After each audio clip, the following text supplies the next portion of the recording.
Greetings all, Ferrariman601 here. There are only a handful of names in all of the motoring world that will pretty much universally set any gearhead's blood boiling. Porsche is one of them, and 911 is another one of them. Porsche and 911 in the same sentence? Well, the only result of that conversation can be utter gloriousness, and that is exactly what, over the past 50-odd years, the Porsche 911 has brought to the motoring world. Beginning in 1963 with the first 911 model and continuing continuously all the way up through present day in 2018, Porsche and the 911 have become synonymous with sheer driving performance, the pinnacle of automotive engineering, and truly the stuff of legends. What I want to do here today is not talk about the entire history of the Porsche 911 because we would be here for literal days. However, what I do want to talk about today is just the sheer amount of continuity that does exist in the current Porsche 911 lineup.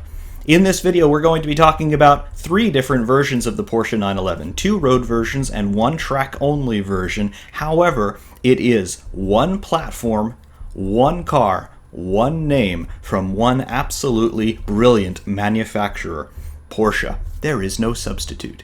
Anyway, I think that's what their slogan was, or maybe still is. I haven't seen a Porsche commercial recently. However, you get the idea. Anyway, what we have sitting in front of us right now is a 2017 Porsche 911 Carrera S. Now, this is the first of the 3 cars that we'll be talking about, as you've probably figured out by this point. This car is very, very cool. It is a street car. You could very easily drive it every day to go about your daily business, and I'm sure it would perform quite nicely, although if I had one of these, I do have to admit it would definitely be garage kept and only see the tarmac on bright sunny days.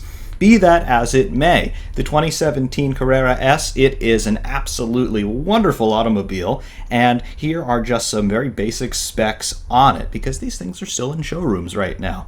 The 2017 911 Carrera S Automatic Coupe, I guess that's what you could call this one. It does have the PDK sequential paddle shift box, of course. However, what do you get in this thing? Well, I'll be happy to tell you that first of all, you get a car that's actually somewhat economical. 22 city and 28 highway miles per gallon. So those of you who are penny pinchers out there after you buy your $106,000 911, well, there you go. You'll be pleased to hear about that. However, the really good stuff that you get a flat 6 engine with 420 horsepower at 6,500 RPM. It's a 3-liter displacement engine, and yeah, it's really cool. Porsche, the flat 6, the turbocharging, it is the stuff of legend. It has been the 911 staple since the very beginning, and here it is still in the present day 911. Also, what you get in this car, you get a curb weight of 3,175 pounds and 420 horsepower, remember, so we're not talking about a slouchy thing, and you do get a manufacturer suggested retail price of $106,600. So those of you who do have a spare, I don't know, looking at my current job, if you have a spare 5 years of salary just lying around and you want to buy one of these, yeah, this would definitely be a wise investment if you are into some good old-fashioned motoring fun. Anyway, what else do you get in this car? Well, you do get the absolutely classic Porsche 911 silhouette. Have a look at that. You could just look at a line drawing of this car. No detail, no nothing, and just by the shape of that silhouette, you could immediately recognize what it is that you're looking at. That, in my mind, is the ultimate in design continuity. The 911 really hasn't changed its signature look, particularly its silhouette, in the 50-plus years over its production life. Definitely that is a sign that they got things right the first time. Anyway, let's take a little bit of a closer look around this car here in showroom view. Over the years, the 911 line, of course, it has seen a whole raft of technical refinements and improvements. However, the overall soul of the car remains the same. We've got a 2-seater coupe. Of course, there are Spider versions and there are T-top versions that have come up throughout the years. However, we've got the coupe here. You've got the engine mounted at the back, right over the rear axle. It's a flat 6. Most of the time they're turbocharged, which is really nice. And, of course, you have this absolutely beautiful fender line coming down off of the rear surface of the roof and then over those rear wheels. It is absolutely brilliant. And again, you can look at pretty much every 911 ever made and you can see those similar body lines. It doesn't matter how new or how old it is. It's really a classic look, and as I've said, it's become synonymous with performance. Good on you, Porsche, for that. Anyway, looking at this thing in its 2017 specification, well, as we open up the doors, you can see that the interior, well, it is very businesslike and it is very much focused on the task at hand, which is driving the car. Also, helping you drive that car, we've got some pretty nice tires on this thing. Looks like we've got the Michelin Pilot Sport here fitted in showroom view. If you want to be technical on those tires, they are a P245 35R20 in the front and a P305 30R20 in the rear. So, yep, the rear tires are a little bit fatter there to cope with the traction. Of course, a lot of that traction going to the rear axle, and, well, you want to make sure you can get the thing to go, to stop, and to turn. That's the golden triangle of driving: going, stopping, and turning. This car does all of those things quite nicely indeed. In terms of what Kunos have given us here, you can see that we have got great details inside and out once again from these guys at Kunos. I really love how they're always able to make these headlights look so realistic, both in their on and off state. All of the reflections in there modeled nicely as the lights go on and off. Really like it. You can see the individual bulb elements in there, the housings for everything, just underneath that external fairing. Really, really nice job, once again, of course, by these guys at Kunos. Also, as a former Volkswagen owner, I have to say, I always find it a little bit interesting when I look at something like a 911, just particularly across the front end, and I can see that Volkswagen family resemblance in there. It's very, very cool, and it does make you feel a little bit better as you're trundling along in your little economy Volkswagen, and to think, hey, I've got some 911 DNA. It's really cool. Anyway, let's take a look at the interior of this thing.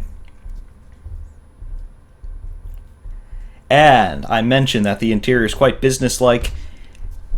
That certainly is very true. There's not all that much in here to distract you from the job of driving this car, although it is very nicely appointed. Of course, you can see in there we do have that central display, as many cars, almost every car in the world has now, with your infotainment system that they call it. I wish we didn't have to have those things in cars yet. That's what the modern consumer demands, so there it is. Of course, it's just dressed up in the Carrera S logo right now, but that would include sat-nav, I would assume displays for your radio, your climate controls, and things of that nature. However, what's most important in this car, it's the driving experience, and I do have to say, yeah, it's very, very nicely done here, both in the real world and, of course, here in Assetto Corsa.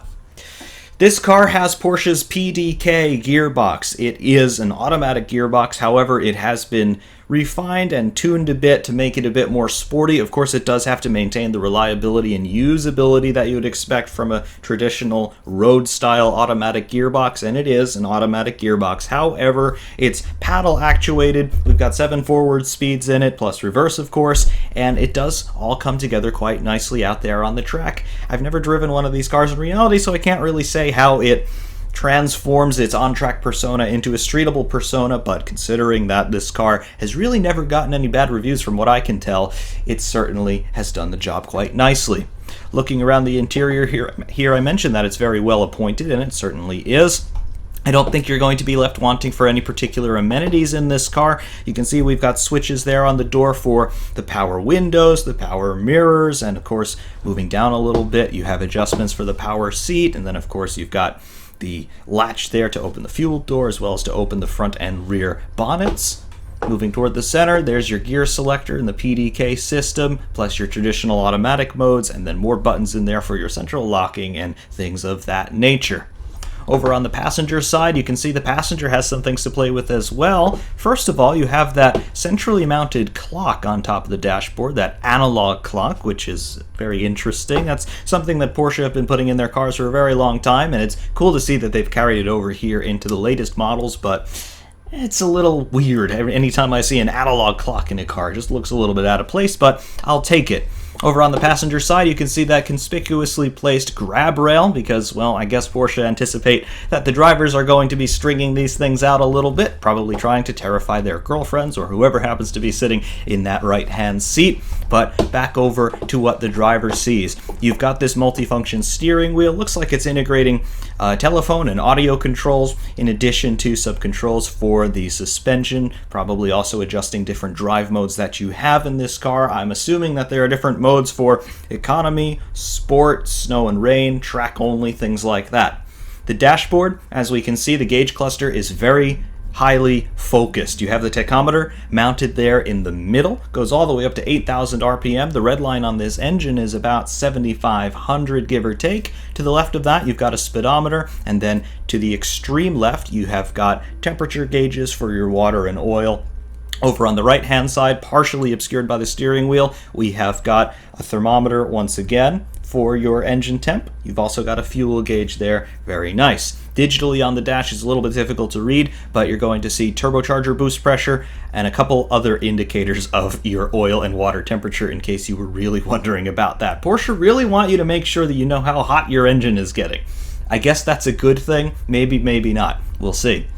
Also, I mentioned that I'm a Volkswagen owner, or at least a former Volkswagen owner. Looking around at a lot of the switchgear in this car, I recognize quite a bit of it. Of course, Porsche, Audi, and VW, they're all part of the same overall group. They are the same company, just different lines producing the different cars. But looking at the switchgear, I recognize quite a few of these buttons, switches, and dials. So again, the family resemblance, it is not lost on me. We can come out of the interior here and just appreciate these body lines. I really do love that silhouette, as I'm sure most of you do as well. There really is not a bad angle on this car, I'm led to believe, and, well, you can be the ultimate judge on that, but really, I do love what Porsche have done with this. There's another detail that I wanted to show you, the rear wing.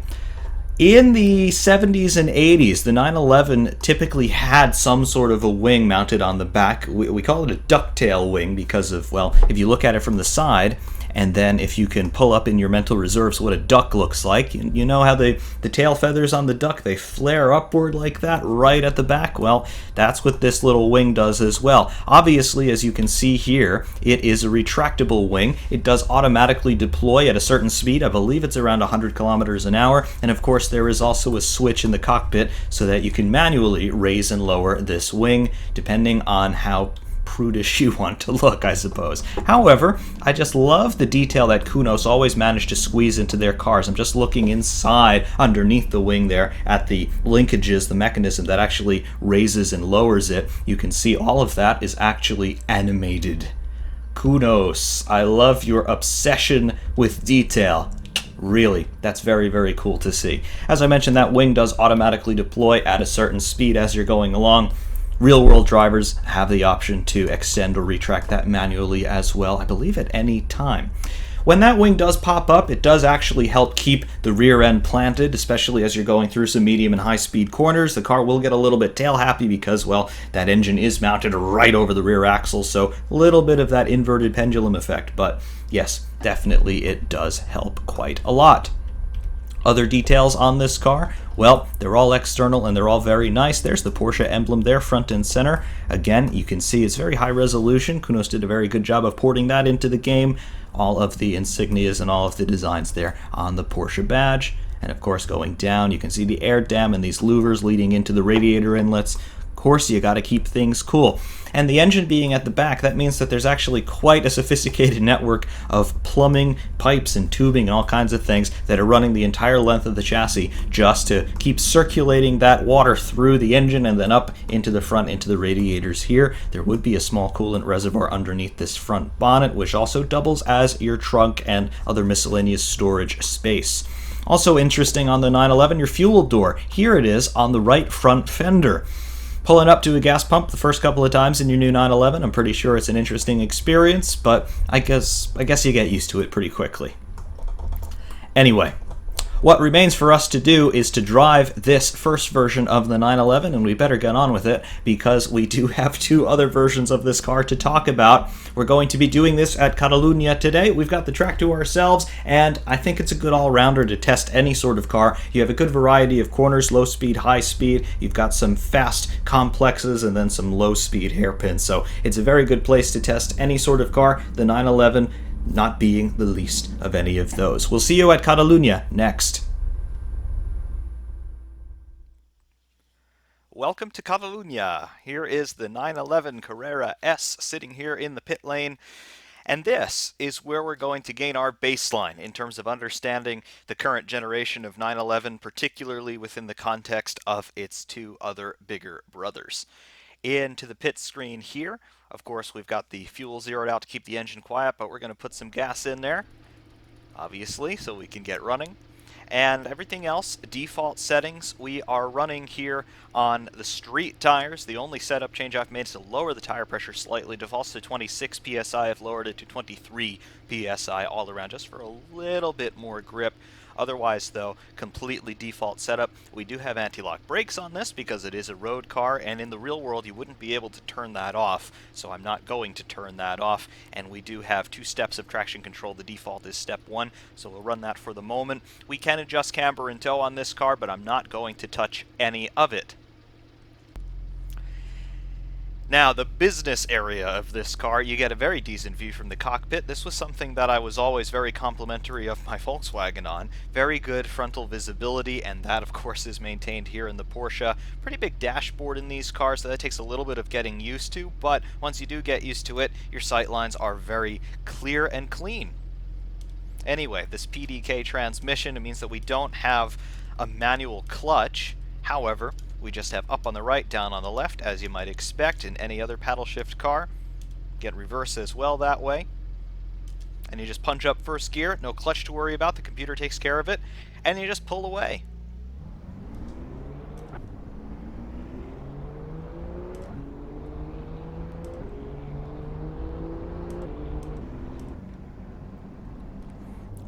Up in the 7th gear there, you can see 7th gear has a very wide ratio, so it's really meant for extended cruising on highways, things like that. All your power comes in the lower gears, of course, as you would expect. And just getting it out on track here.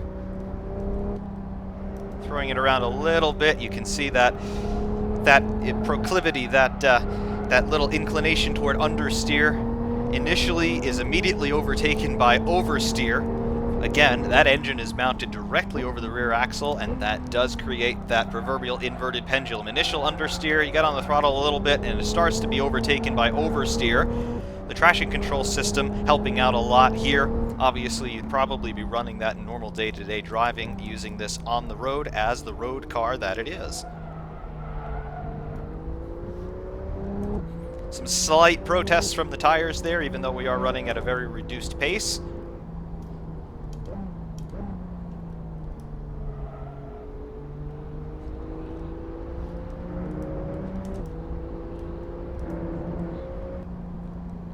And at lower speeds, as you might expect, it's very tractable, very docile.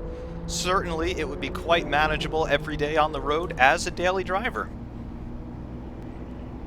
Revs drop well below 3,000 RPM, below 100 miles an hour in 7th gear.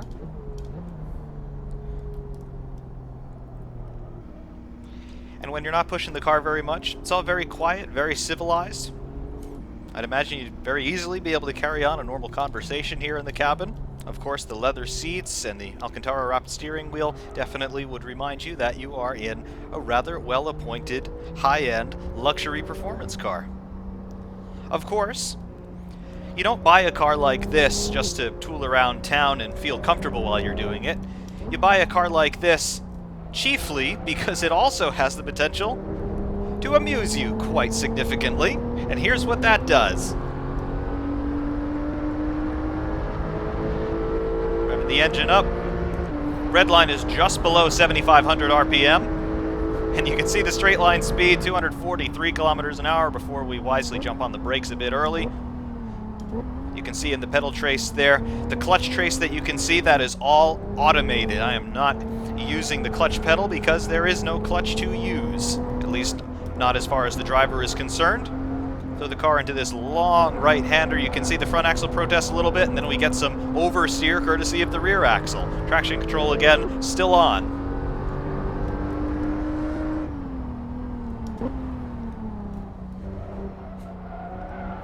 Now we've got a little bit of temperature in the brakes. They grab quite nicely straight from the outset. Anti-lock brakes will come in handy towards the end of the braking zone. A little bit of chatter there from the front axle as the ABS kicks in. And getting on the power mid-corner, running it up to red line, the thing pulls all the way. Again, this car is turbocharged somewhat lightly. Max boost is only about 1.1 bar, so about 15 psi.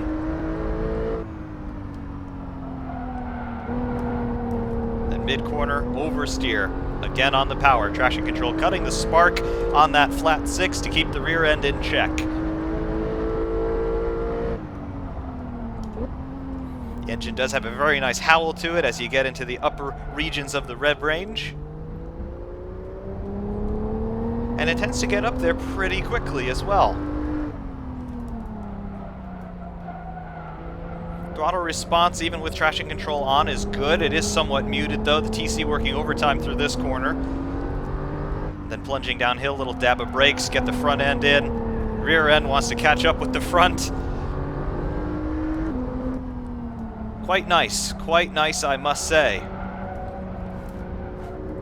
Of course, you can only have so much fun with this car with the traction control on. Little turn of the dial there turns it off.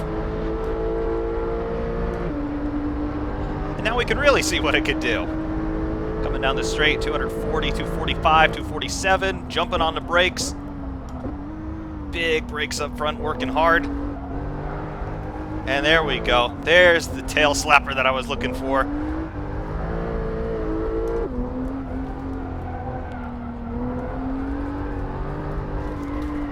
Yes, there we go. That's how you drive one of these. And that's what it'll do. So yeah, you can have some fun in this, for sure. Again, remember, we got 420 horsepower going to that rear axle, so yeah, it'll break traction. But it does so in a very controlled manner. This car is supremely balanced. The weight distribution, of course, it is a bit rear biased because that's where the engine is, but even though it does have that rear bias, which tends to make cars unstable, particularly in lateral moments, not really that bad.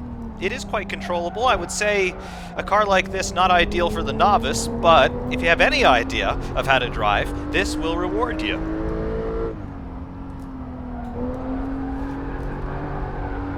Yep, it's happy to go sideways. We're going to take out that DRS sign. Yep, that's what I think of DRS.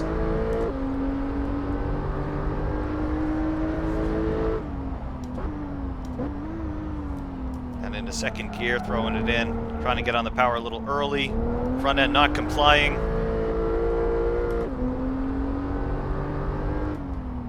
Throw it in here. Back end's going to get light. Pretty nice though, you can just pick your slip angle and hold it there. A little bit of juggling on the steering is necessary, but honestly, it's quite tractable.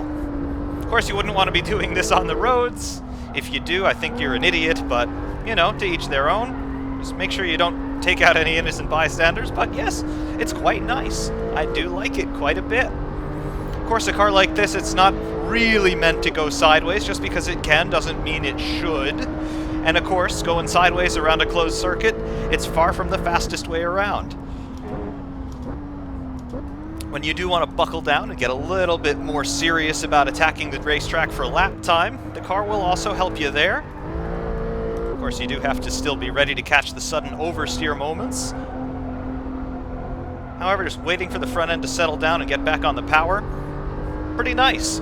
The car is rather stiff, I will say. Yes, it is a road car, so you can see that there is quite a bit of travel in the suspension. Under braking, the nose is going to dip, and you do see a little bit of bouncing on the front axle as you try to get back on the power, particularly around the corners as the tires are constantly transitioning from gripping and slipping, but it is rather stiff. It does give you good feedback through the steering. Everything feels quite nice. You are quite connected with what the front axle is doing. Good feedback from the rear as well, because you are able to catch those slides, and of course it all looks really heroic and everything from the outside. We outbraked ourselves a bit there.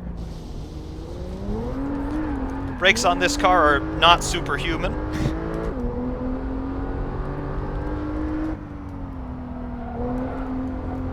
But you are able to make a reasonable challenge toward the apex if you do want. If you do want to drive it a little bit more conservatively in pursuit of lap time.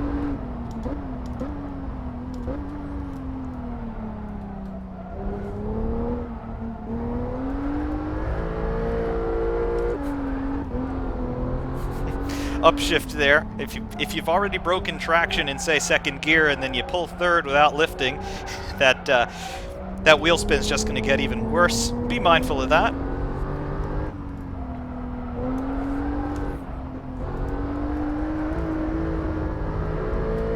But all in all, I've got to say, this is a very nicely balanced car. And remember, this is the base model, as far as we're concerned. Down to straight, 5th gear, 220, 230, 240, 250, yep, braking.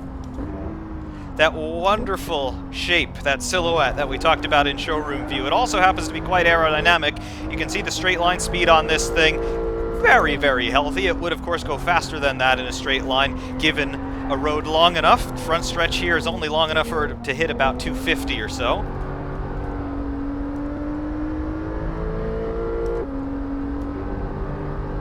I'd estimate top speed on this thing around 300 clicks, 310 or so. And that's about 186 miles an hour, give or take.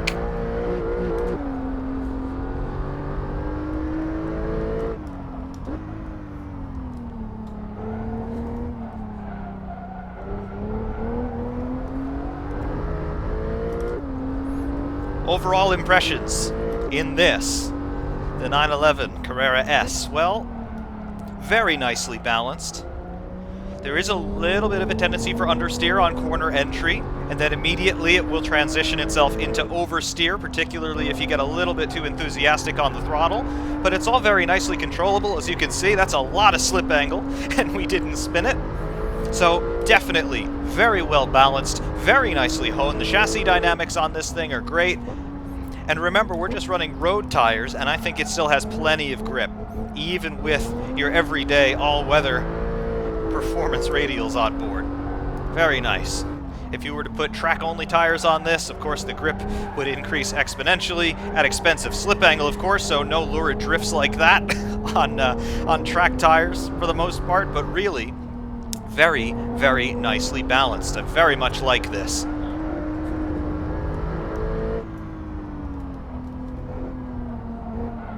Engine power really feels like it's enough. Again, 420 horsepower. And you do get a little bit of turbo whine in there. Not much. The engine doesn't really feel turbocharged in that there's hardly any lag. Porsche definitely did a very nice job designing the turbo system on this engine.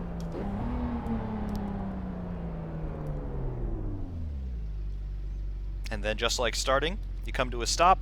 Clutch engages automatically. You don't have to worry about any of that.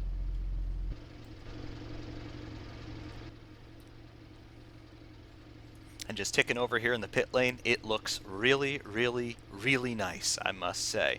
It's a fun little car to drive. It's got a lot of power, very nicely balanced, as we mentioned, and certainly, if you're just looking to have a slightly more relaxed day of motoring here in Assetto Corsa, definitely this is a very good candidate for you. And of course, if anybody out there is lucky enough to own one of these things in the real world, I'm sure it's a very nice driving experience, whether you're just trying to go to work or if you're going to a track day for a little bit of fun. Anyway, that's the first 911 that we're going to take a look at today. Stand by for the second one. And now for the second version of the 911 that we're taking a look at today. This is the 911 GT3 RS. Now, superficially, you will notice that this car is very similar to the previous version that we just looked at, but you'll also notice that there are some rather conspicuous changes and modifications and additions and deletions relative to the typical street model. This is still a road car. It is 100% street legal, and theoretically you could drive it every day. However, there are a few things about this car that might dissuade you from wanting to drive it every day. Obviously, you can see that not only are we talking about a different exterior color now, but we're talking about a very different exterior treatment. Gone are some of those very nice, smooth, luxurious lines that we saw in the other 911, and they've been replaced with some utilitarian, shall we say, details. First off, you'll notice the front end is a bit different. We still have those wide and large grille openings for the radiator inlets, but we've also got this rather conspicuous chin spoiler, that front splitter there on the front end of the car, very low down to the ground, so you can see that we're talking about some downforce generation now. This is no longer strictly a road-only car. This thing definitely has some track focus in mind. Also on the front end, you can see that we have got this little air dam, this little duct just underneath the opening on the front bonnet. A little bit more downforce generation, as well as a little bit more ventilation for the cooling system.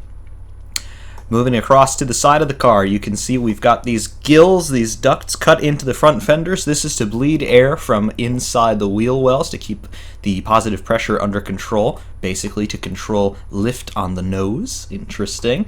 Big ducts as well cut into the rear fenders there. These are for air intakes for the engine, as well as for brake ducts to cool the rear brakes. And then, of course, probably the most conspicuous feature on this car, this absolutely enormous fixed rear wing. We talked about the retractable wing on the other version of the 911. Well, this one has no such retractable wing. Now we have got this gigantic fixed wing, this gigantic carbon wing, and we also have a smaller ducktail spoiler here at the back, very similar to the retractable one on the stock 911, but this one is also fixed in position. Also, you can see it's a little bit more aggressive here on the rear engine cover. You can see the valance here with those ducts cut into it. They're also fixed in position. They don't move either. However, the overall plan, the overall design of the car, quite similar. There's that 911 profile that we talked about earlier, still intact and still looking glorious. However, when we open the doors, you're going to see the interior. Although on the surface it looks quite similar to what we just looked at, you can also see through the rear glass there, we have a roll cage installed in this car. Yes, this one is certainly much more track focused. You can also see that we have got carbon seats in here, molded for that racing profile, that very aggressive lumbar and lateral support there on the seat back, as well as in the lower part of the seat itself where you're actually sitting. Going into the cockpit, you'll see that initially we have a lot of the same details that we just looked at in the other version of the car. We'll close the doors here, get a better sense of those sight lines. Basically, the instrument panel unchanged from the other version of the 911, as are many of the switch and button positions, but you can see the tachometer there and the other gauges as well. We have different fonts, we have different font colors, the needles are different color, and you can also see the tachometer here. This one goes up to 10,000 RPM. Yeah. Well, this engine revs higher, and this engine also generates a lot more horsepower than the stock version. We were talking about 420 horsepower in the stock 911. Well, this one, get ready for it, this one is generating 500 horsepower. Yeah, so this one has 80 more horsepower than the normal street version of this. This is still a street car, believe it or not. The 2018 specs that I've got pulled up from Porsche, they're saying that this engine is developing 520 horsepower. The one here in Assetto Corsa is rated at 500, but the latest spec is rated at 520. I have to believe that this version's also generating pretty close to 520 horsepower as well. But it is that same 3-liter flat 6. It's just been tuned a bit more with the turbos, and it does rev higher. This one will rev up to 8,250 RPM. Of course, well, that's where your max power is. It will rev a little bit higher than that. The red line's closer to 9,000, but 8,250 is where you're getting that 500, 520 horsepower, depending on which spec sheet you read. Our 0 to 60 time in this car, according to Porsche, is 3 seconds flat, so very quick, accelerating to 60. Top speed on the racetrack, Porsche are very keen to say 193 miles per hour, or around 318-ish kilometers per hour.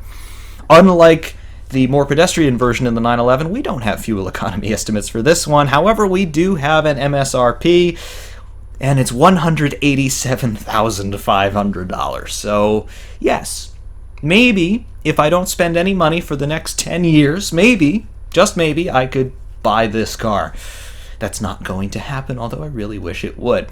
However, everything under the skin, aside from the roll cage and the engine being bored out a little bit and the turbos being beefed up a little bit, it's essentially the same as the other car we just drove, albeit with a little bit more of a harsher track focus to it. But still, it's a Porsche, and still it is, technically speaking, a road car. You could drive this thing every day. Getting in a little bit closer to look at the details, you can see that we've got some wider, lower profile tires on this one. Very nice. We have different wheels. We have that center locking wheel nut, just a single wheel nut on here, just like a race car. Big 6-piston calipers in front and 4-piston calipers in the rear, with those cross-drilled ventilated disc brakes, still wrapped in those Michelin Pilot Sport tires though. And actually here, Kunos have given us some dimensions on the tire sidewall. We're 325/30Z R21. Very nice. So slightly larger wheels and tires on this car as well. We had 20-inch diameter rims on the other 911. This one's got 21-inch diameter rims on the front and the rear as well, 21. That's very cool how we can read the tire sidewall and get all of that information there. Very, very, very, very cool, I must say. Any other specifications we can get on this car? Porsche being somewhat tight-lipped about it. I can understand it, even though it is a road car. Suspension, just like on the other 911, we've got an independent suspension on the front and rear. The front end has a McPherson-style strut and coil spring arrangement. The rear axle has a multi-link setup with an anti-roll bar. And of course, ball joints actuating all of those kinds of things. The brakes, as we mentioned, 6-piston calipers in the front and 4-piston calipers in the rear. Very, very nice. It does have ABS and traction control stock from the factory, and all of that, of course, is going to be reflected in the default settings here in Assetto Corsa, but we can turn all of that off if we really want to. Limited slip differential, of course, that's actuating all of that torque that you're getting to the rear axle. It's very effective, I must say. And of course, it also has that 7-speed PDK sequential, automatic, semi-automatic, whatever you want to call it, that paddle shift gearbox in there. Very, very cool, and believe it or not, it still comes with a 4-year or 50,000-mile warranty with 24-hour roadside assistance. So, yeah, very, very nice for your $187,500. And of course, that's also excluding tax, title, motor vehicle fees, and all of the other fees that the dealership is going to try to shove in your general direction. But certainly a very cool car, and if the stock 911 really wasn't your cup of tea, if it wasn't racy enough for you, well, this one certainly might be the answer to your problems. GT3 RS. Yeah, it's a really cool car, and we've got to go drive it, which we shall do presently. Stand by.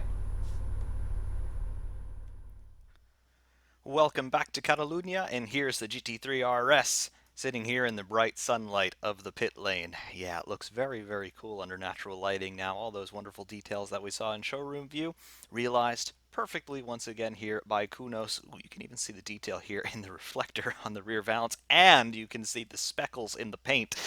Kunos, you never cease to impress me and surprise me with the amount of detail that you're able to squeeze in there. You get in so close, you can see the pattern of the metalwork there and the muffler. That's ridiculous level. I mean, look at that paint. Look at that. If I were to just show you this picture, would you initially think that this were a computer simulation? I'm not entirely sure. Even the reflection there in the background. That's really cool. Anyway, I'm getting ahead of myself. We've got to drive this thing. Back in the pit screen. Let's put some fuel on board. And we're running the Hypercar road tires here. It's the only tire compound that we can select. I've lowered the tire pressures, once again, to 23 psi all around, just like we had on the other car. But everything else about the setup is going to be stock. Because we do have front and rear wings, as it were, we can adjust the wing angles there. We're not going to, but you can adjust them to your heart's content. All of your suspension settings, camber and tow, we're going to leave everything alone. But you do have a little bit more room to play on this car, considering it is more of a track-focused variant. In the cockpit, you can see our sight lines are pretty much unchanged from the 911 Carrera S, but, you know, being the same car, you would expect that. Same sort of PDK transmission here, 7-speed forward unit, and then obviously reverse as well. Clutch is automated just like it was in the other car, so no feathering the clutch to pull away. The computer takes care of it.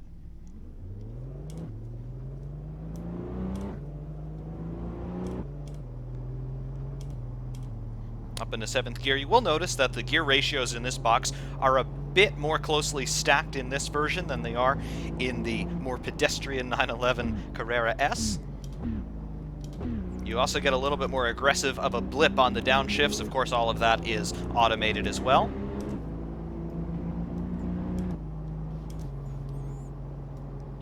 Running at low speeds, you can definitely tell that this car is more stiffly sprung than its little brother.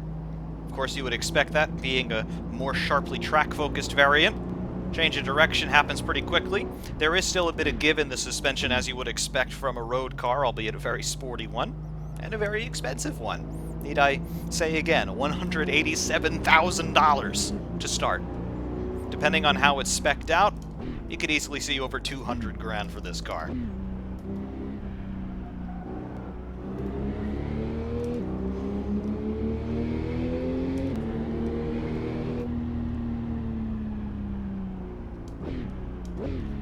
Oh yeah, we've definitely got a bit more power here.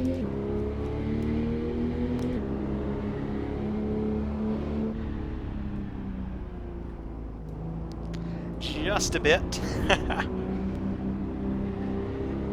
And so far we've only revved it to 5,000 RPM. It will go all the way to 9,000 RPM. There goes 100 miles an hour, not even really pushing it too hard.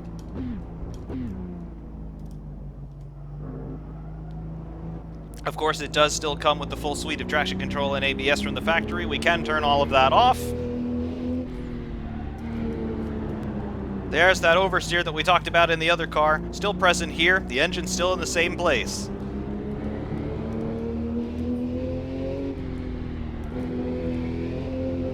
But you can see the change of direction happens a bit more quickly in this one. Again, that suspension has been sport-tuned for sure. Winding out the revs now. There's past red line on the other car. 9,000 RPM. Up into 5th gear. 240, 250, 260 before we jump on the brakes.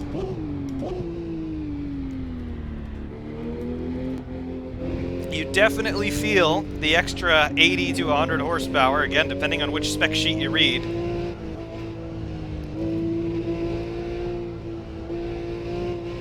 But still that characteristic chatter from the front axle that we noted in the other car. Again, as the tires are transitioning between gripping and slipping all the time. Definitely feel the brakes a bit more in this one. They are a bit more powerful.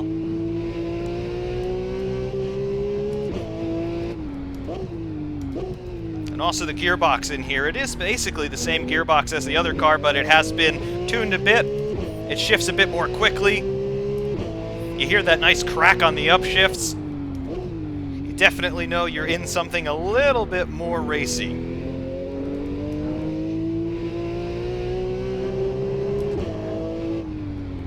Of course, with all of the driver assist still turned on, you can see that the car will stay pretty much straight and level through the corners. The computer does a very nice job of stamping out the oversteer that you will induce on that rear axle, especially when you get on the power mid-corner.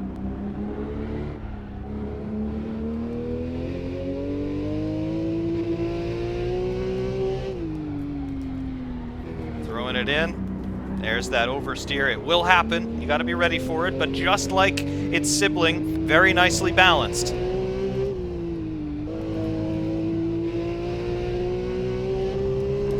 However, if you go to the track, you're going to turn the traction control off at least once because you have to. What does it do when we really open it up?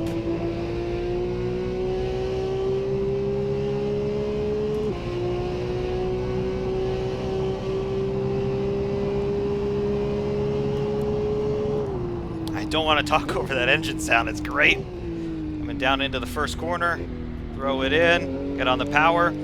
Third gear, it's not going to spin up the rear so much in a straight line. As you're in a corner, yes, you will start to get that oversteer, as you can see. However, still very nicely balanced. Got to wait a little bit to get on the power, though. Gotta wait for that front axle to settle down. On the brakes, big brakes, they work very nicely, allowing our momentum to catch up with itself.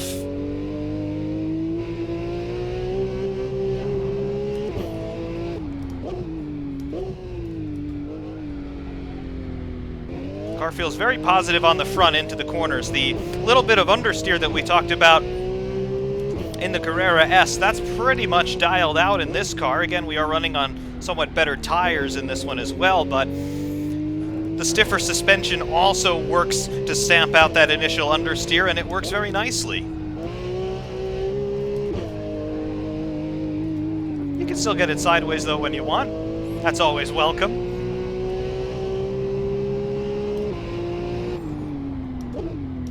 Big time on the brakes, turning in.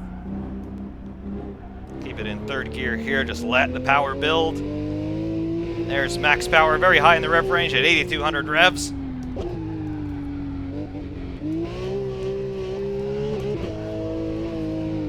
Just like the other car, pick your slip angle and it'll stay there.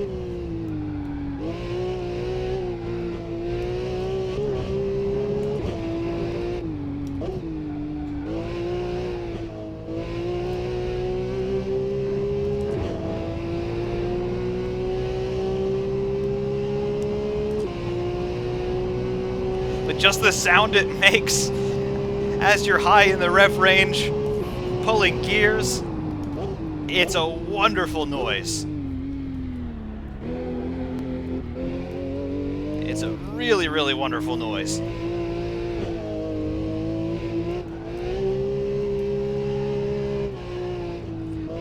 can spin up the rears there a little bit through the corner. Very nice. Very, very easily controllable though. Extremely well balanced. And this is where we can start to talk about the continuity throughout the 911 lineup. This car, it is very different from its less expensive sibling. It's obviously much more track focused, it's definitely quicker, but at the same time, all the good things about the base model 911, as it were, they're still here in the dressed up version.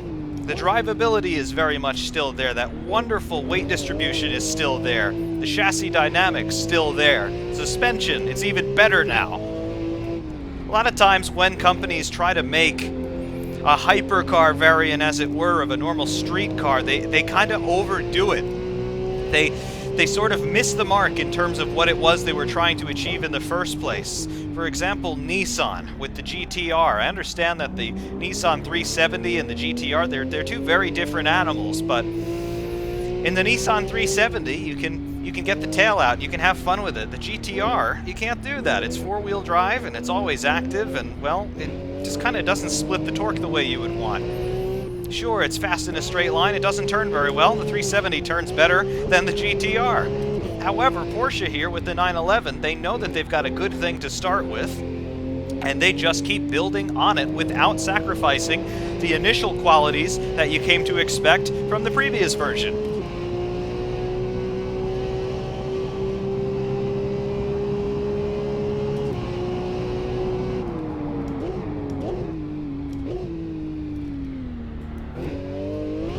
Look at that, sliding over the apex.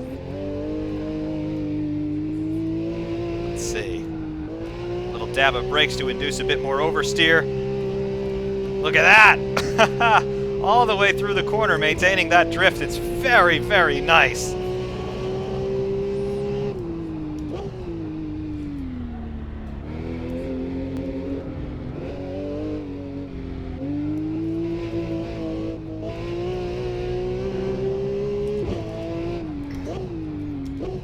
And those big cracks you get on the upshift really lets you know that you're going someplace.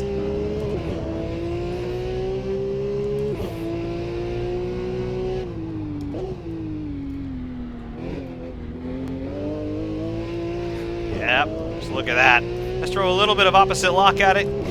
Keep the throttle hard down to the floor. Let the car sort itself out. You'll be fine, don't worry about it.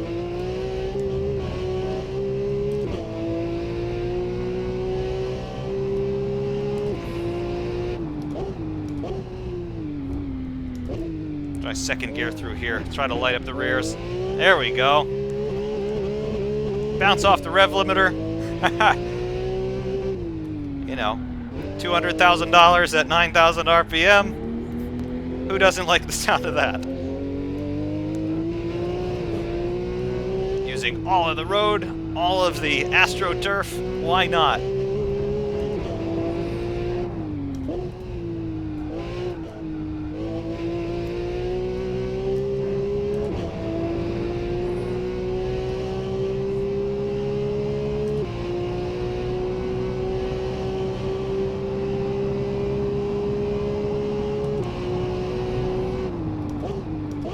Yes, it is really nice. That flat six engine, yeah, it's a little bit of an antiquated design. Maybe there are some engineers out there who would say, Porsche, why do you still make flat sixes? They're awkward, they're mechanically weird. The packaging requirements for them are not ideal. But on the plus side, you get that lowered center of gravity. You're able to mount them in places where maybe other engines wouldn't fit. For example, the engine bay in this car right over the rear axle, you don't have a whole lot of space for that engine in there. Fits very nicely though. Perhaps a V6 would have some more packaging requirements. You'd have to mount it higher up, or you'd have to mount it somewhere else entirely, and it would spoil the chassis dynamics. That flat block really means that you can keep the engine low down in the chassis, even though things might have to be a little wider than you would like at the rear end. Quite nice.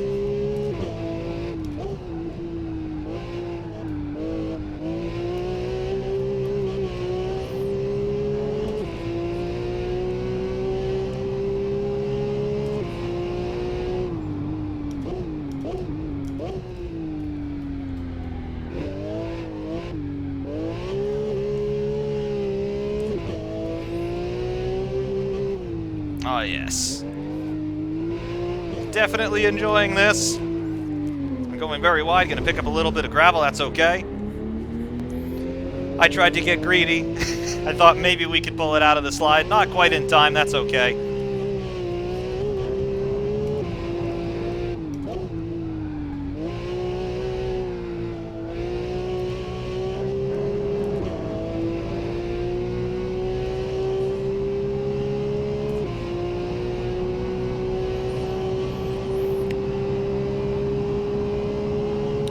Up to red line. There's the rev limiter.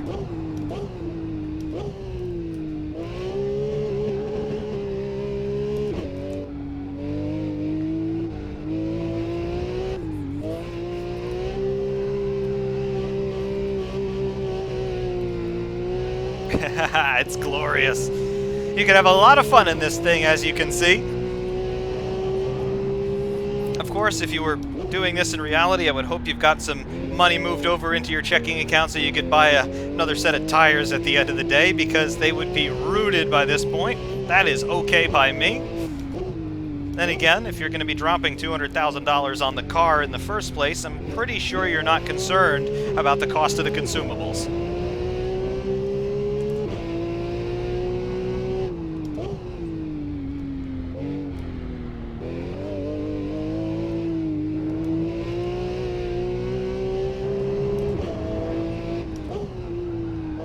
Look at that. Pick up some oversteer toward the apex.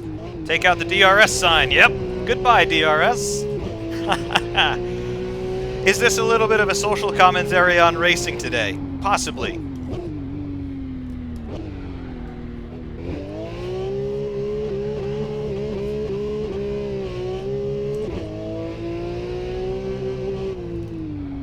Let's pick up second gear. Let's pick up that lurid slide again if we can. There we go.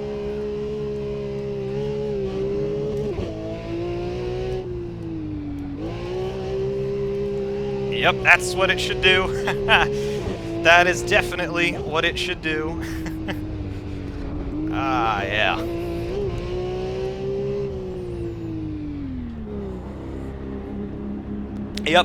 Yep, this is my kind of car for sure. I'm liking this. If I had a spare 200 grand, I'd have one of these in the driveway. No question about it. This is fun.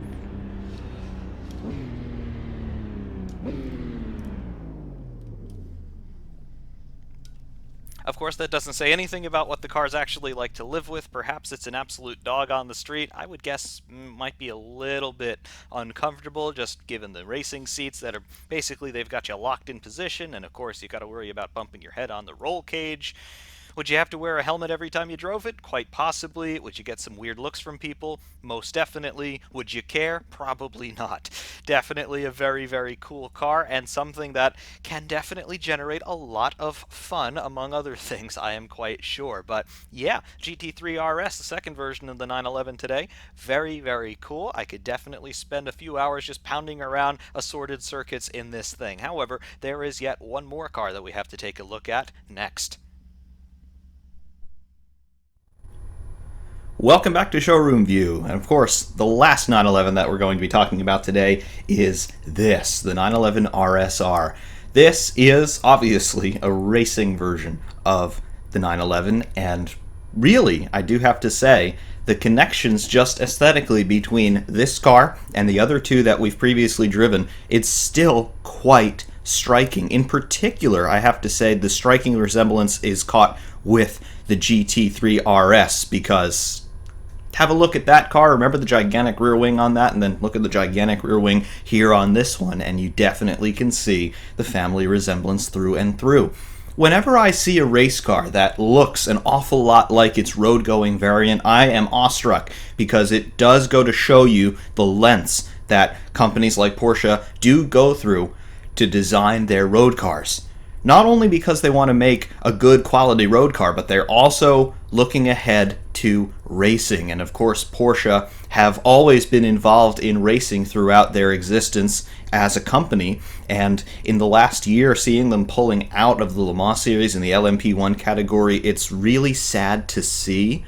Obviously, Porsche, they grabbed headlines a couple of weeks ago, really, with the 919 Evo resetting the lap record at Spa, and there are some plans I do know about to run that car at some other circuits around the world, perhaps later on this year or early next year, and who knows what they're going to do there.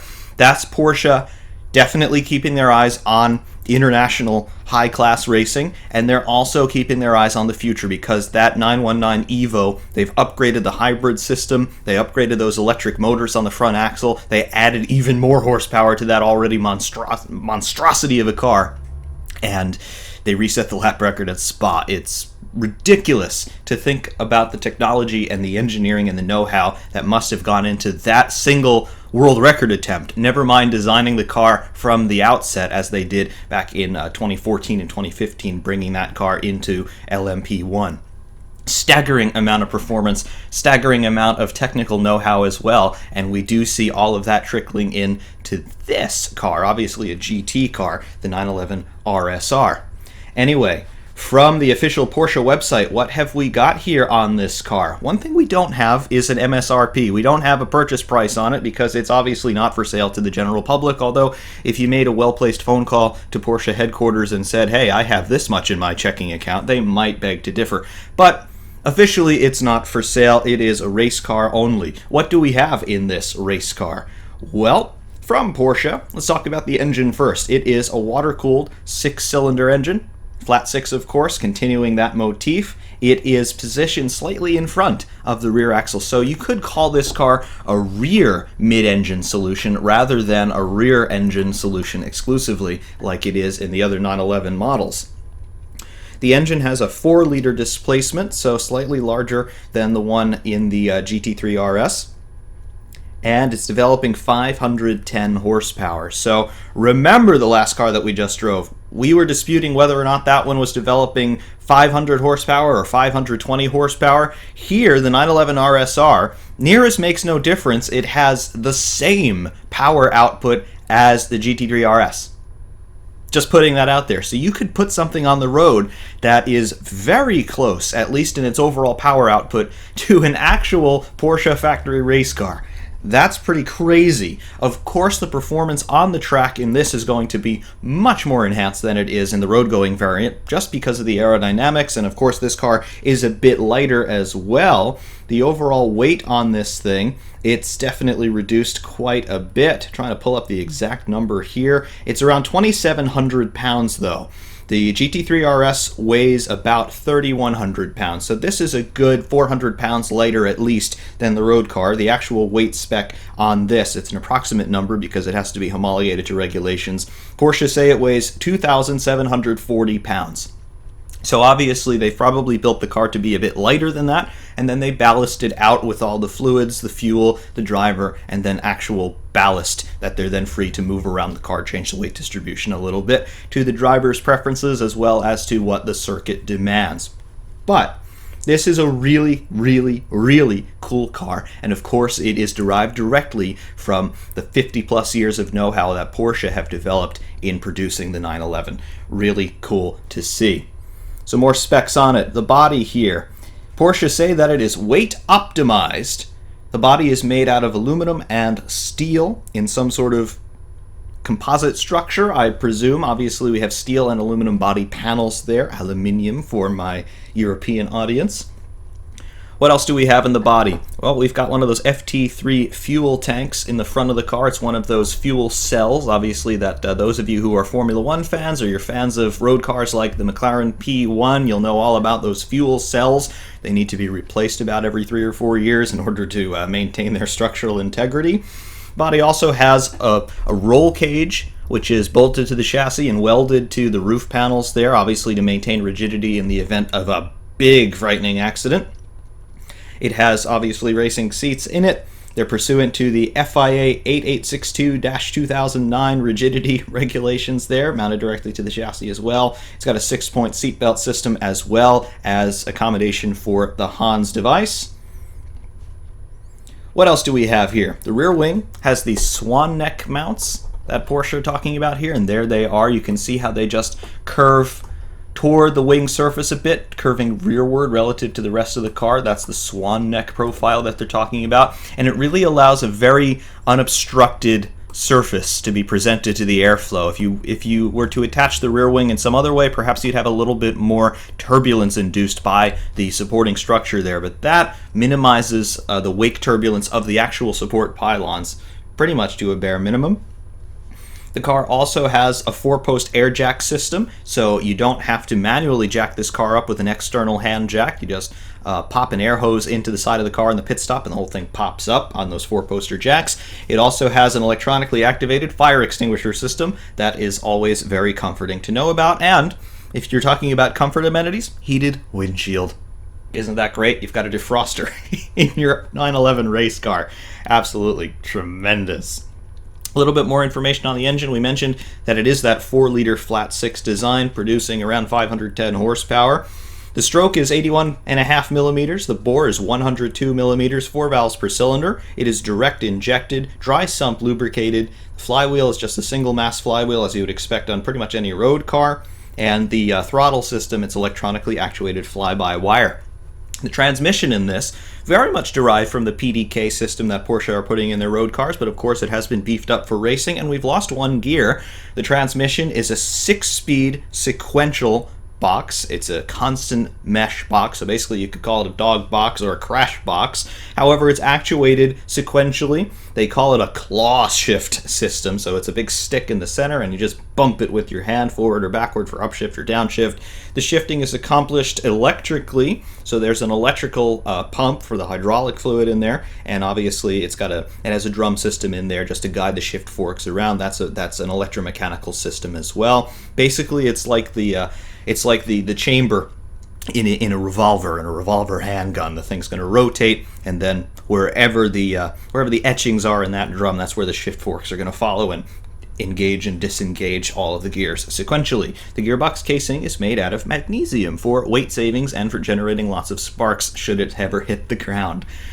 Suspension on this car, we have a double wishbone suspension on the front axle. We can't really see it, of course, because it's covered in bodywork, but double wishbone on the front, and then on the rear it also has that same double wishbone suspension layout. However, that is bolted directly to the rear subframe rather than being bolted into the chassis on the front axle.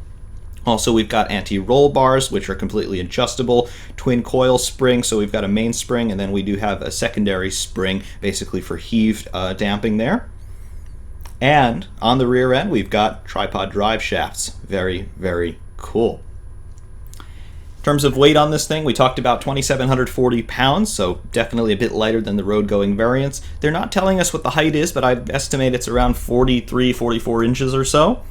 The length is 179.41 inches. The wheelbase is 99.06 inches, so you can see there is an appreciable overhang front and rear, particularly on the rear because we've got that big diffuser sitting back there. It's one of the reasons why this car is much faster around the racetrack.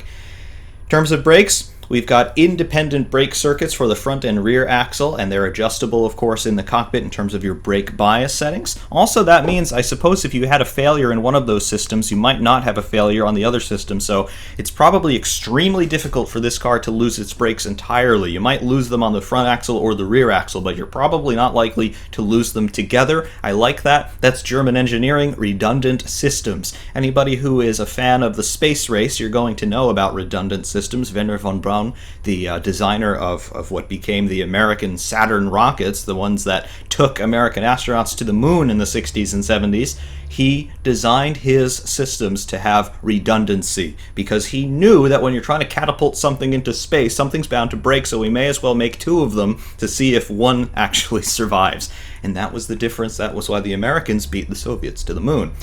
Anyway, what else do we have on this thing? The wheels. We've got these very cool looking wheels on this car. They are forged in a single piece, so obviously they're going to be pretty strong.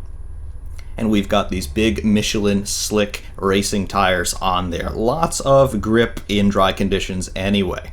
The car also has a whole ton of electronic systems on board designed by Cosworth. It's got the Cosworth black box in there, so that's going to take care of all of your ECU and also your data logging system, so the teams can go back in after a run and see exactly what was going on under the skin.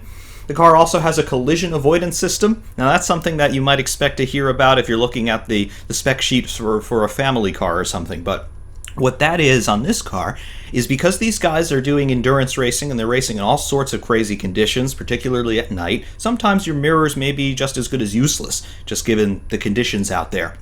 So what the car has is it has a whole host of sensors placed around it at strategic locations that will detect if there's an obstacle in the way, to either side or front or rear, and it will illuminate something in the cockpit there. Usually it's going to cue the driver with an arrow pointing in the direction of the hazard. And basically it's a blind spot warning system. Just like we see in road cars today. Guess where it came from? Just like so many other things in the automotive world, it came from racing. Very, very cool. We've got headlights. They are LED headlights, and we can turn them on here. Yep, there we go. LED headlights, very high intensity, of course. They have a running light system, they have on, and then they have a high beam as well. Very cool. We also have a black light inside the cockpit. This is just designed so the driver's eyes don't get washed out in terms of his acuity in nighttime driving conditions. So he doesn't have to keep readjusting his focus between inside and outside the cockpit. That's very smart. The wing mirrors, they're electrically adjustable. There you go. Power mirrors in this car. That's something I don't even have in my road car. And it even has a tire pressure monitoring system. So it's interesting to look at cars like these, particularly because you can see the crossover between road technology and race technology. A lot of the systems on the road car are still here in the race car. You might think that's a little counterintuitive because when you build a race car, you're trying to make something that's as light as possible so it can go as fast as possible. So things like your tire pressure monitoring system, the sensors on that probably have to weigh 5 ounces or something, so take it off. It doesn't have to be there. But no, this car actually has some reasonable amenities in it, and it even has air conditioning. Of course, that's due to regulations in World Endurance Championship because the drivers can get really hot in there. They want air conditioning just so that they don't get too dehydrated. Of course, that's working in conjunction with the drinks bottle as well.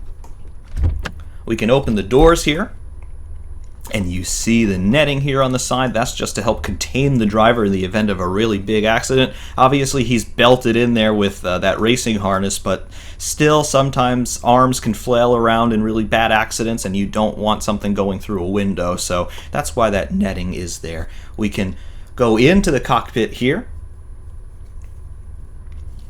You can see roughly the driving position. We're sitting a little bit off center, but that's okay.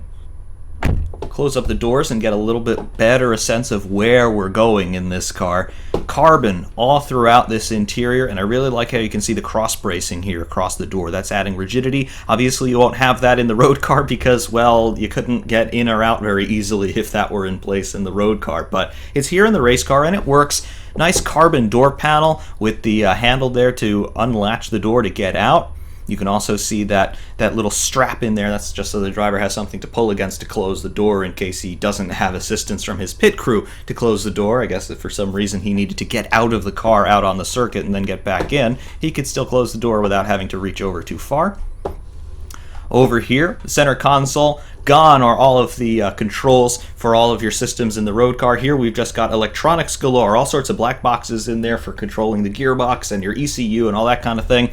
Over in the center stack, though, you can see we've got that membrane type switch gear. We're starting to see this in many race cars, particularly in endurance series. Just big buttons. They're very big, they're very clearly labeled, and they're color coded as well, so a driver can just adjust whatever he needs to adjust with barely a glance. Also, you can see controls there for the air conditioning.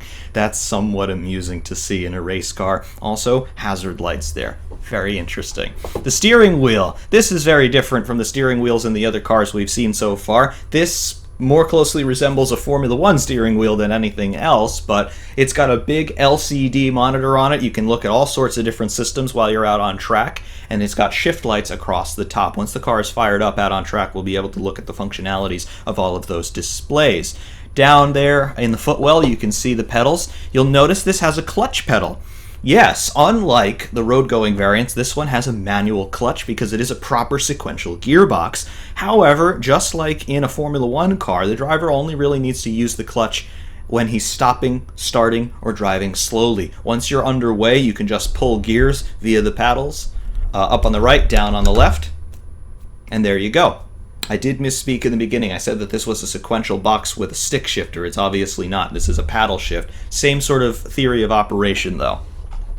Looking across to where the passenger seat could be, yeah, you can see just lots of wiring umbilicals, lots of hoses and things like that. You look up to the top, you'll notice that we're missing a rear view mirror there mounted centrally. Where is it? Well, it's right there. It's a camera mounted at the back of the car. I believe it's mounted on the roof.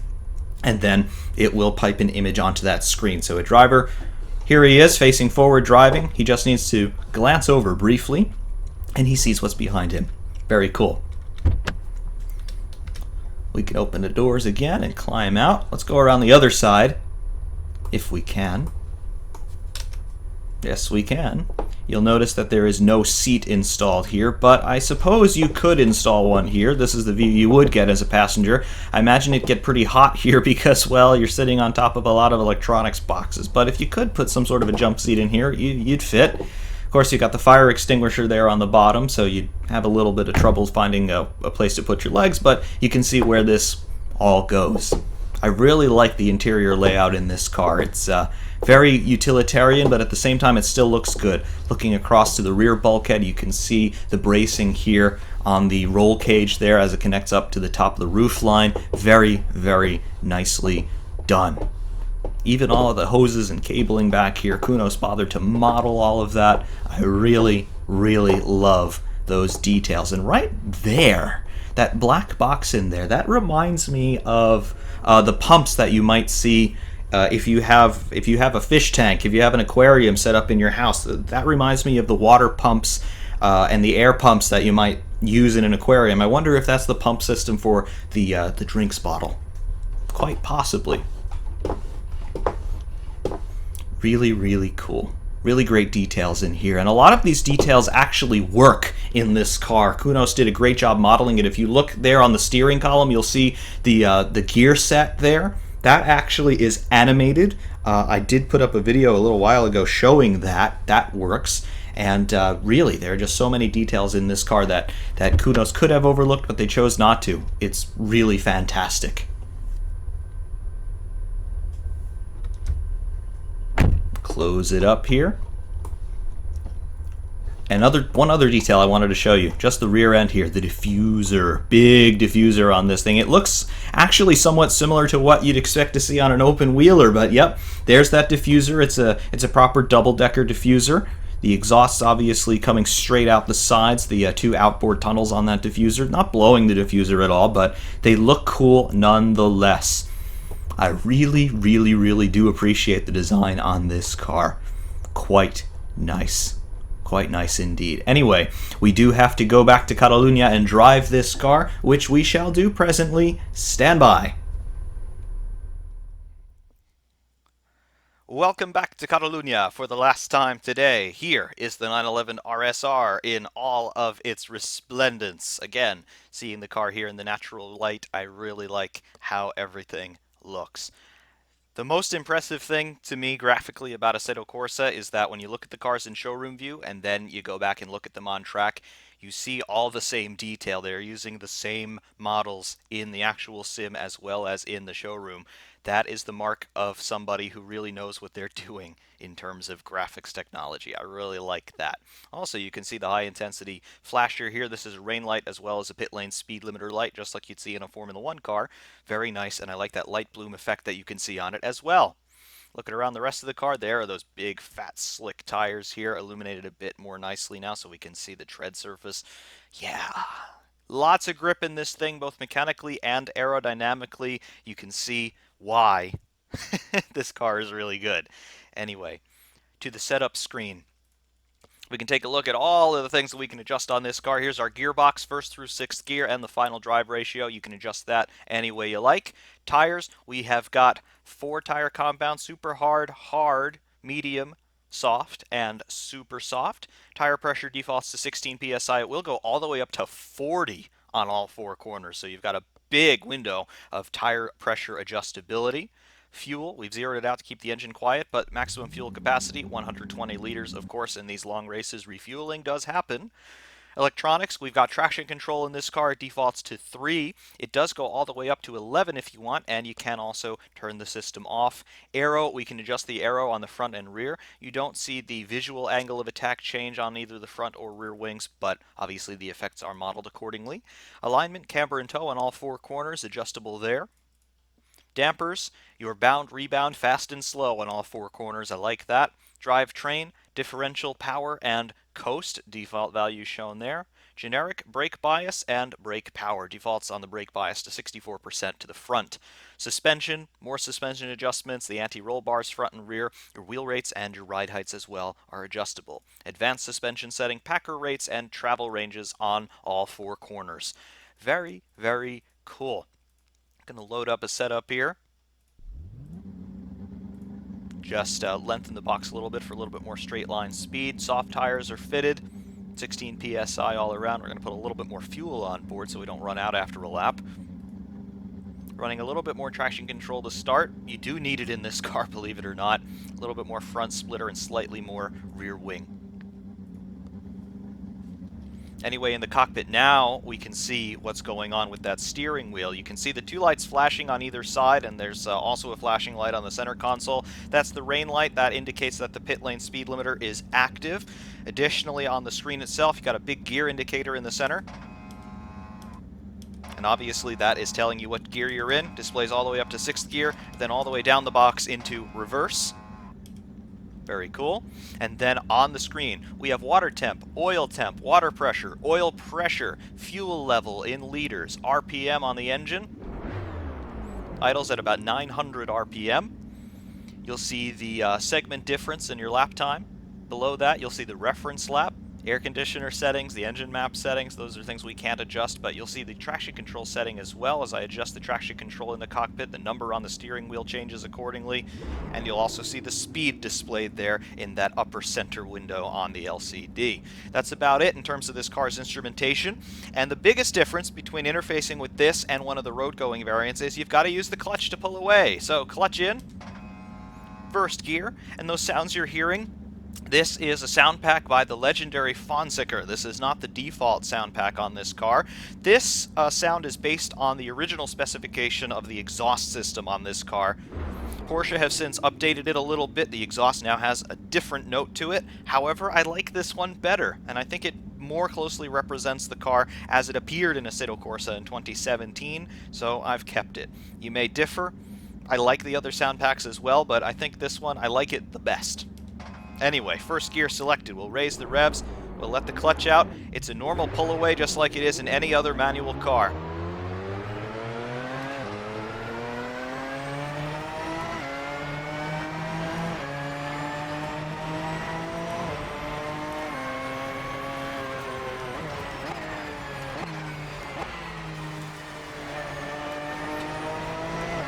You'll also see on the dashboard those two light bars to either side of the steering wheel. They will illuminate in blue on occasion, and what that is, it's a visual representation of when you've got wheel spin, either when you've lost traction on the rear axle or when you've got understeer or oversteer going on.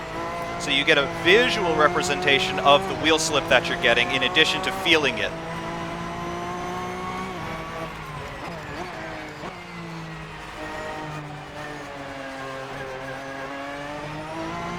There's full revs.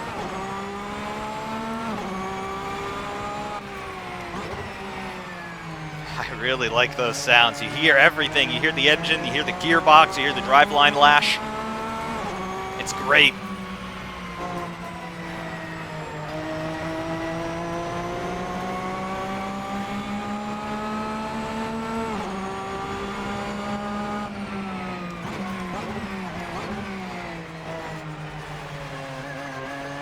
You'll notice that everything in this car is a bit more tame than it is in the road cars.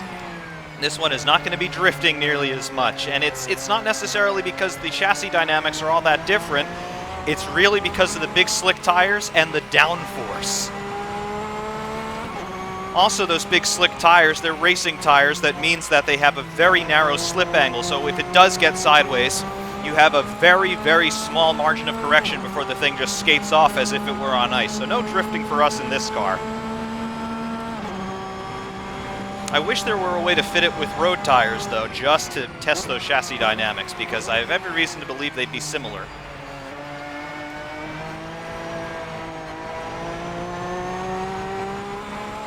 Anyway, now the timing has come up live on the steering wheel.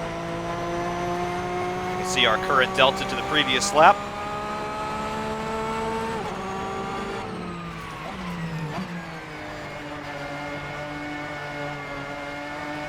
In terms of what it's like to drive this car versus its siblings, well, the first thing that you notice, it is just so much more planted. You turn the wheel and it starts to go into the corner. There's no wandering, there's no wallowing. It's just so much stiffer than its road-going variants. It's unbelievable. That, of course, comes down to suspension setup as well as the chassis setup. There's a bit of carbon in this chassis, and of course all that cross-bracing makes the chassis quite a bit stiffer than its road-going counterparts. But at the same time, you can definitely see that your sight lines are very similar to as they are in the road car. You can sight the car in the same way. You can use the fenders as landmarks in the same way.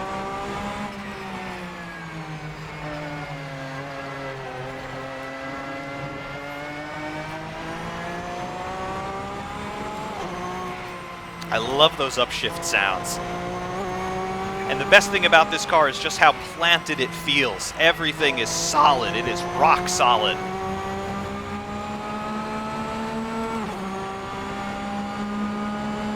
Turn off the traction control. 260 kilometers an hour, slightly faster in a straight line than the GT3 RS, but not that much faster. Get on to power, get it into the corner, get it happy near the apex, get on the power, launch it out.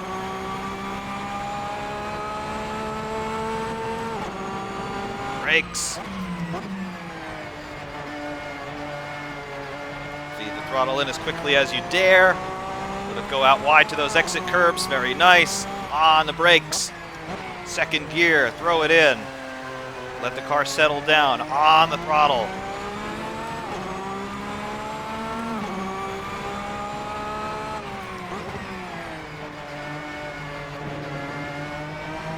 Because you don't have to use the clutch when you're driving, you can left foot brake, which really does help to keep the nose in. A little bit of trail braking.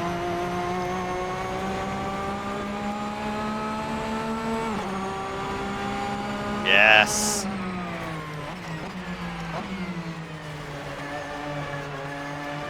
like it. Really like this.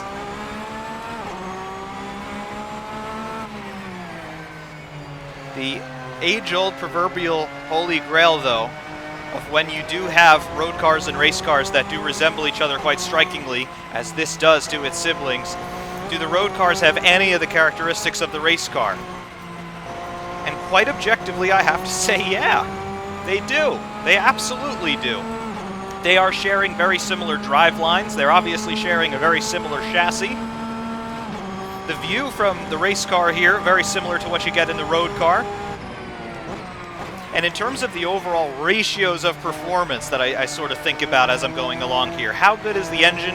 How good are the brakes? How early do you have to brake? How soon can you get back on the throttle after entering a corner? Just the general characteristics of the performance.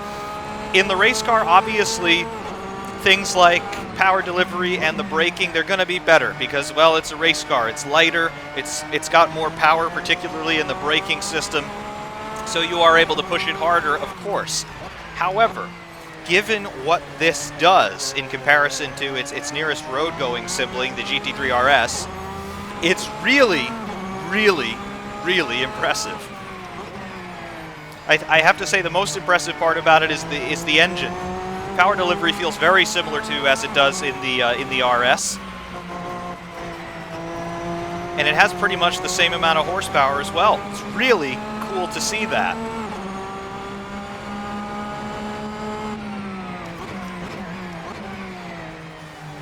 There you saw those blue LEDs light up momentarily as we went over the bumps in the braking zone, just telling me that the front axle's slipping a little bit.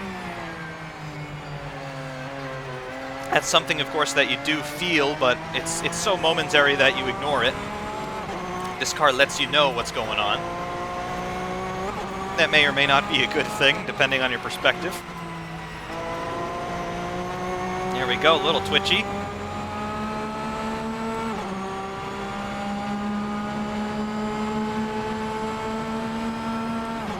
And you can see we've been doing these last couple of laps with the traction control turned off. No problems. You don't need the electronic nannies to drive this car. Obviously, you've got to be careful with your throttle input, particularly coming out of the corners, but it works.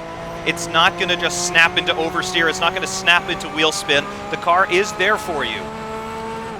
And if you're going to be designing a car that's going to be racing for 24 hours at a clip, you want something that's going to be very tractable and very predictable, and this car certainly fits that bill.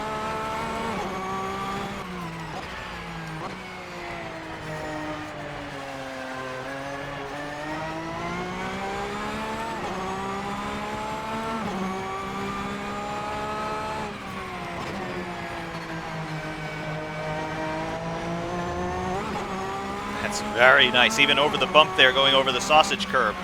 Very compliant, no problems, takes it all in its stride.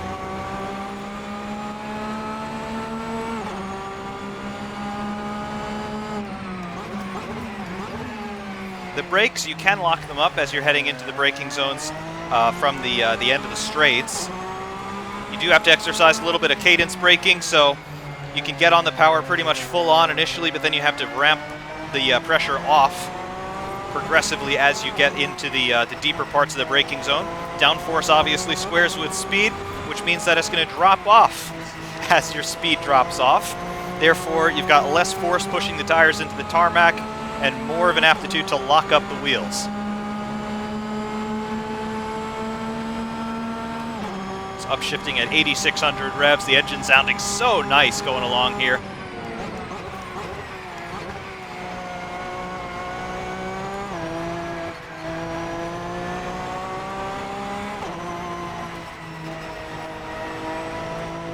And it is just flat, it is stable, there's really no body roll to speak of.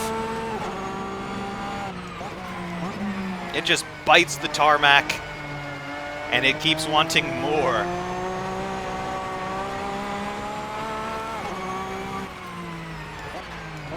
It is by no means the out-and-out fastest car, not even the fastest GT-type car here in Assetto Corsa, but at the same time, it is stable, and it's very confidence-inspiring. No problems whatsoever I think I'd have driving this thing for hours on end.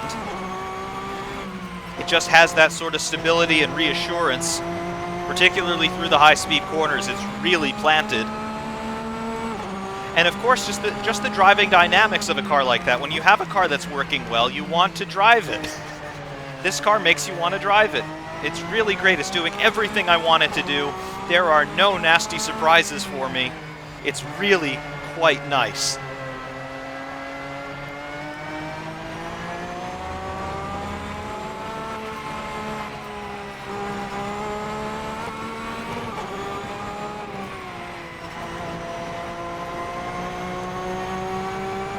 You can be very precise with its placement on the apex and on the exit as well. Marvelous.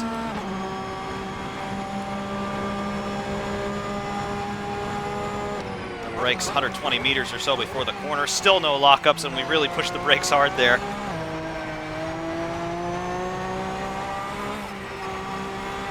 A little breathe out of the throttle to get it into the corner.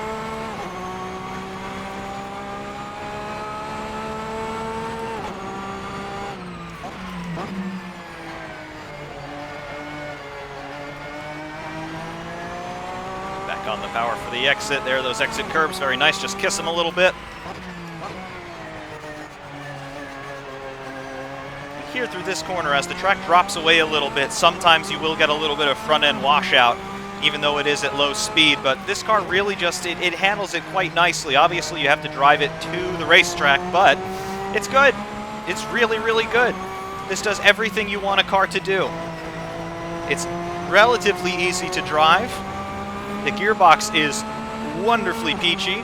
You don't have to lift on the upshifts or blip on the downshifts. All of that's happening automatically, so you can just focus on your braking.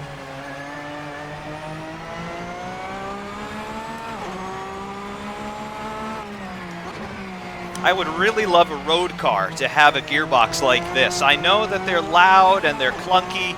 They're not particularly comfortable to run in at any extended length of time, but they're just so quick and they sound so nice. I'm sure after driving this car for an hour or so, particularly at lower speeds, with the thing just bogging down constantly as you're trying to pull away, I'm sure it would get old fast, but I love this gearbox.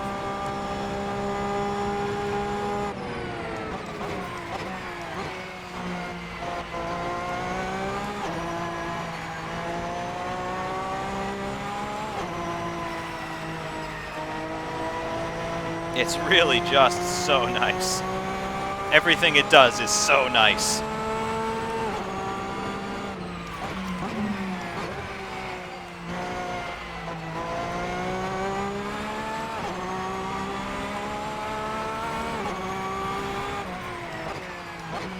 With the swirliness under braking, I didn't quite have it straightened out before I got on the pedal. That's okay. The car can handle it.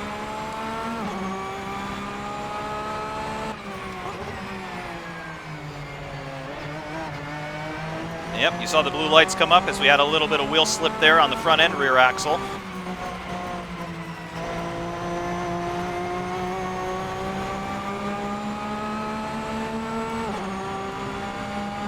It's so great. Push it deep into that braking zone. No problem. No problem at all. It's fantastic. It's fantastically good at what it does.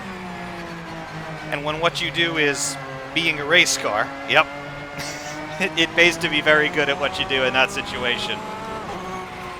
Oh, man, I would love to have one of these. Absolutely would I love to have one of these.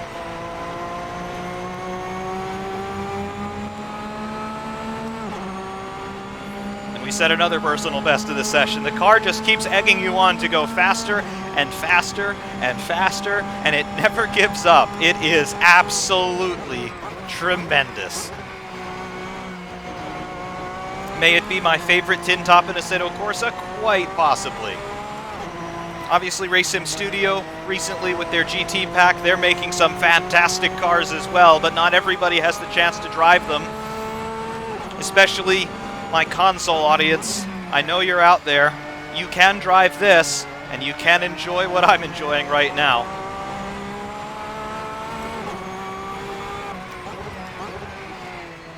Look at this, we're still going faster.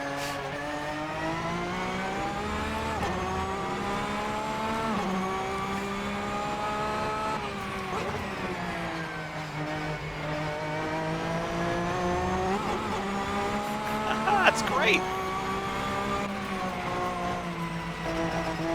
It's absolutely great.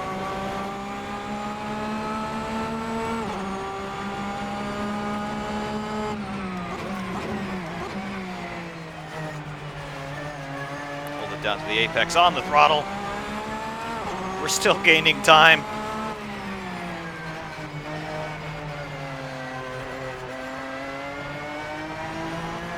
Gaining lots of time. This lap's going to be nearly a half a second better than our last one. Look at that, minus 0.36 across the line. That's fantastic, let me tell you. Just the amount of confidence that this car gives you, it is unparalleled. It's great. I mean, yeah, open wheelers, they give you more confidence, but at the same time, they're not as accessible as a car like this.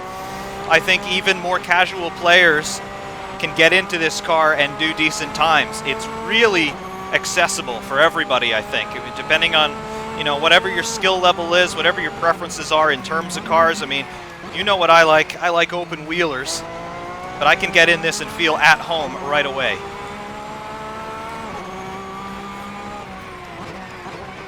That's the mark of a true race car, and it reminds me a lot of the 917 and the 962. Those cars were driven by a whole host of drivers of varying levels of skill and varying levels of experience, yet still the 917 and the 962 managed to be very competitive no matter who was driving them. This, very much in that same vein of thinking. Awesome. Going a bit wide there, I got greedy. That's okay. But you see, when you do overstep the limits, the car just gently lets you know, hey, don't do that anymore. And then you say, okay, I won't do that anymore. And everything is right with the world.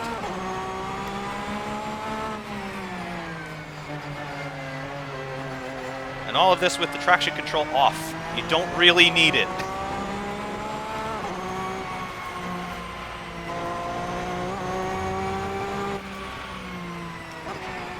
Back into the pits with us.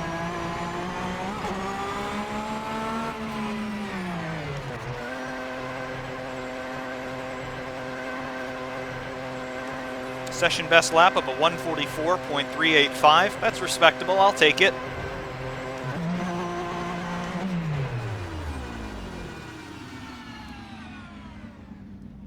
I'll definitely take that all day long.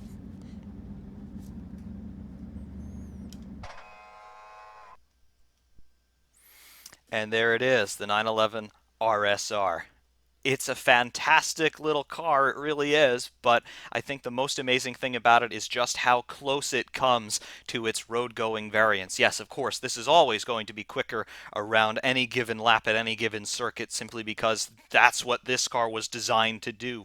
But what its siblings were designed to do was to be absolutely fantastic road cars, and they are in their own right, but even they can be taken to the racetrack and some fun can be had. This, obviously, it's a track-only beast, but at the same time, you do see the DNA between this and its more pedestrian siblings. It's absolutely wonderful to see a car that really can play two roles equally well. It can be a road car, and it can also be a race car, and it does both of those things amazingly proficiently. It is a wonderful piece of engineering, this car.